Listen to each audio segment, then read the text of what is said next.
Once again, welcome back, my dear students. കഴിഞ്ഞ ക്ലാസ്സുകളിൽ നമ്മൾ പഠിച്ചത് ടെക്നിക്സ് ഓഫ് സയൻറ്റിഫിക് മാനേജ്മെൻറ്റ്. രണ്ട് ടെക്നിക്കുകൾ കഴിഞ്ഞ ക്ലാസ്സിൽ നമ്മൾ പഠിച്ചു. അപ്പോൾ കഴിഞ്ഞ ക്ലാസ്സിൽ നമ്മൾ പഠിച്ച ടെക്നിക്കുകൾ എന്ന് പറയുന്നത് functional foremanship, standardization and simplification of work. ബാക്കിയുള്ള ടെക്നിക്കുകൾ നമുക്ക് ഈ ക്ലാസ്സിൽ നമുക്ക് പഠിക്കാം. അടുത്ത മൂന്നാമത്തെ ടെക്നിക്കായിട്ട് വരുന്നതാണ് method study. The objective of method study is to find out one best way of doing the job.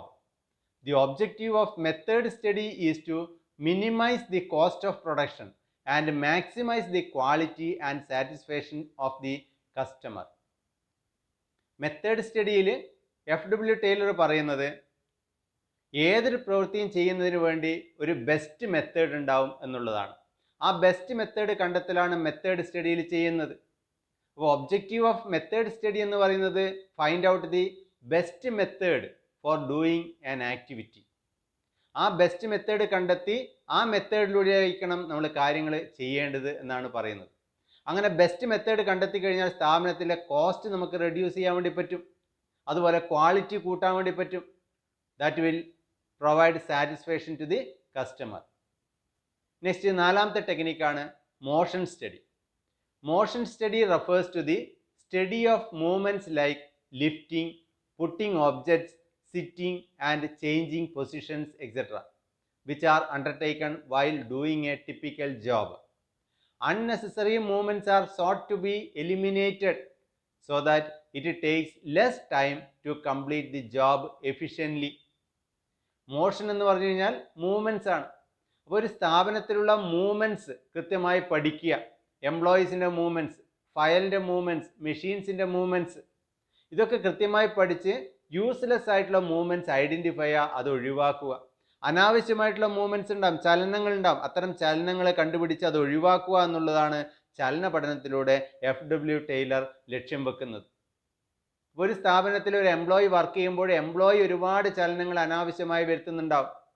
അതുപോലെ മെഷീൻസ് ഒരുപാട് അനാവശ്യമായ ചലനങ്ങൾ വരുത്തുന്നുണ്ടാവും. അത്തരം അനാവശ്യമായ ചലനങ്ങൾ ഒരു സ്ഥാപനത്തിൽ നിന്ന് ഒഴിവാക്കണമെങ്കിൽ മോഷൻ സ്റ്റഡിയിലൂടെ ഒഴിവാക്കാൻ വേണ്ടി പറ്റും. ആവശ്യമായ മൂവ്മെൻറ്റ്സ് മാത്രം നിലനിർത്തി അനാവശ്യമായ മൂവ്മെൻറ്റ്സ് നമുക്ക് സ്ഥാപനത്തിൽ നിന്നും ഒഴിവാക്കാം.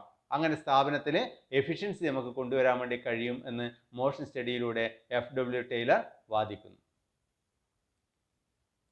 നെക്സ്റ്റ് അഞ്ചാമത്തെ ടെക്നിക്കാണ് time study. It determines the standard time taken to perform a well-defined job. Time measuring devices are used for each element of task. The standard time is fixed for the whole of the task by taking several readings. സമയ പഠനം അല്ലെങ്കിൽ time study എന്ന് പറയുമ്പോൾ ഒരു particular job ചെയ്യാൻ വേണ്ടി അല്ലെങ്കിൽ ഒരു പർട്ടിക്കുലർ വർക്ക് ചെയ്യാൻ വേണ്ടി എത്ര ടൈമാണ് സ്റ്റാൻഡേർഡായിട്ട് ആവശ്യമുള്ളത് അത് കണ്ടെത്തുക. എത്ര സമയത്തിനുള്ളിൽ ഒരു ഏവറേജ് വർക്കർ ഏവറേജ് പരിസ്ഥിതിയിൽ ആ വർക്ക് ചെയ്യാൻ വേണ്ടി പറ്റും എന്നുള്ള ടൈം കണ്ടെത്തലാണ് ടൈം സ്റ്റഡിയിൽ ചെയ്യുന്നത്. അതിനുവേണ്ടി ആ വർക്കുകൾ ചെയ്യാൻ വേണ്ടി ഒരുപാട് ആക്ടിവിറ്റീസ് ഉണ്ടാവും. ആ ഓരോ ആക്ടിവിറ്റിക്കും എടുക്കുന്ന ടൈം എത്രയാണെന്ന് പ്രത്യേകം സ്റ്റോപ്പ് വാച്ചിൻ്റെ സഹായത്തോടു കൂടി കണ്ടെത്തുക.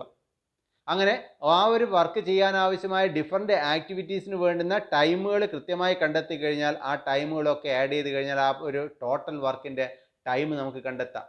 ആ ടൈം അനുസരിച്ച് നമുക്ക് എംപ്ലോയീസിൻ്റെ പേ ഫിക്സ് ചെയ്യാം.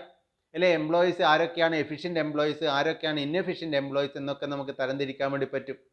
അതുകൊണ്ട് തന്നെ ടൈം സ്റ്റഡിയിലൂടെ നമ്മൾ ചെയ്യുന്നത് ഒരു സ്റ്റാൻഡേർഡ് ടൈം, ഒരു വർക്ക് ചെയ്യാൻ വേണ്ടി എത്രയാണ് സ്റ്റാൻഡേർഡ് ടൈം എന്ന് നമ്മൾ കണ്ടെത്തലാണ് ചെയ്യുന്നത്.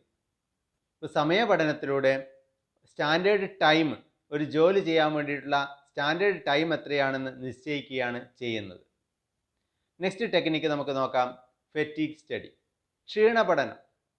Fatigue study seeks to determine the amount and frequency of rest intervals in completing a task. The rest intervals will help one to regain stamina and work again with the same capacity.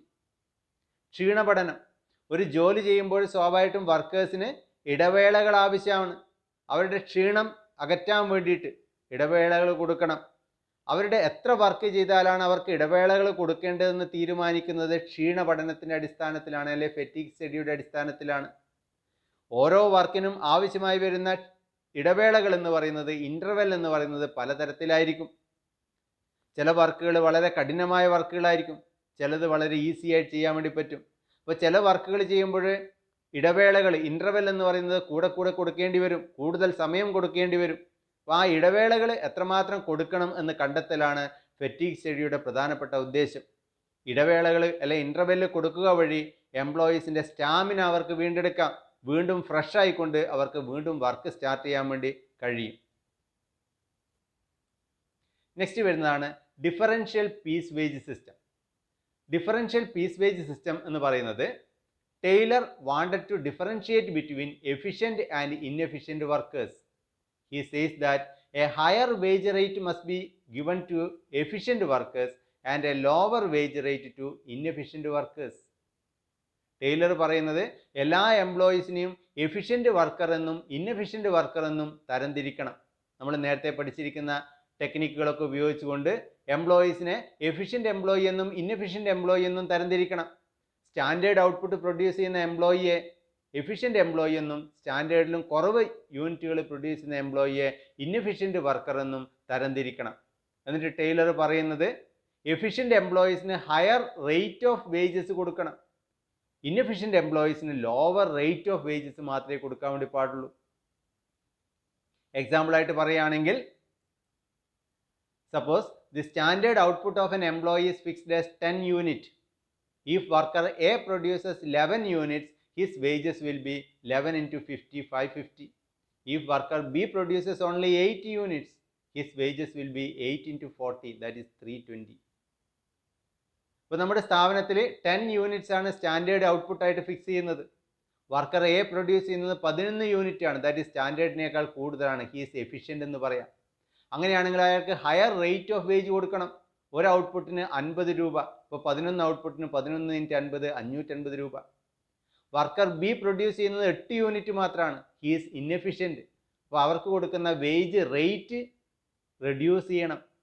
നേരത്തെ കൊടുത്തത് 50 രൂപയാണ് ഒരു ഔട്ട്പുട്ടിന്, പക്ഷേ ഇവിടെ കൊടുക്കേണ്ടത് 40 രൂപയോ അല്ലെങ്കിൽ 30 രൂപയോ മാത്രമാണ്.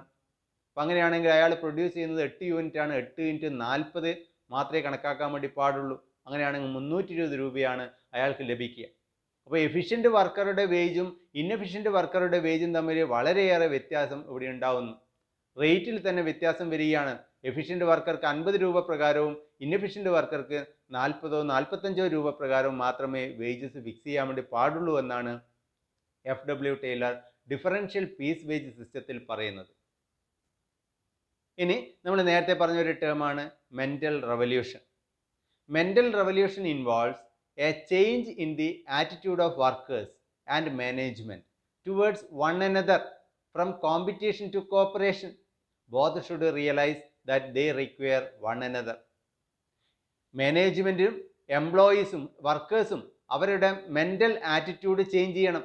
രണ്ടുപേരും ശത്രുതാ മനോഭാവങ്ങൾ ഒഴിവാക്കിക്കൊണ്ട് സഹകരണ മനോഭാവത്തോടു കൂടി മുന്നോട്ട് പോകണം. മാനേജ്മെൻറ്റും വർക്കേഴ്സും റിയലൈസ് ചെയ്യണം രണ്ടുപേരും സ്ഥാപനത്തിന് ആവശ്യമാണ് എന്നുള്ളത്. അങ്ങനെ ഒരു മെൻ്റൽ ചേഞ്ച് കൊണ്ടുവരണം എന്നാണ് FW ടൈലർ ഇവിടെ പറയുന്നത്. അതിനാണ് അദ്ദേഹം പറഞ്ഞ ടേം മെൻ്റൽ റെവല്യൂഷൻ.